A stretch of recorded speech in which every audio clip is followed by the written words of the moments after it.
சிந்து பேரவி அடுத்த வர எபிசோடில் பார்த்தீங்க அப்படின்னா மகா வந்து எஸ்ஐக்கு காயத்ரி எல்லாத்தையும் கூட்டிகிட்டு கோயிலுக்கு போயிருப்பாங்க. அங்கே வந்து அன்னபூர்ணி வந்திருப்பாங்க.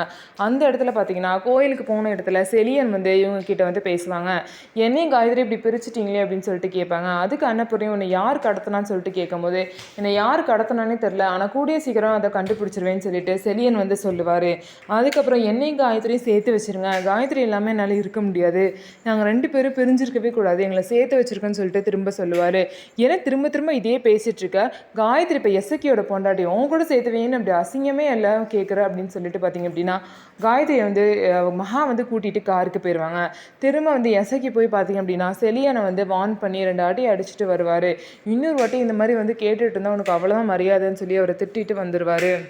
இன்னொரு சரி சிவாவுக்கு பார்த்திங்க அப்படின்னா சிந்து வந்து விதவிதமாக சாப்பாடுலாம் அவ்வளோ சமைச்சு வந்து ஹாஸ்பிட்டலுக்கு எடுத்துகிட்டு போய் சாப்பிட வைப்பாங்க.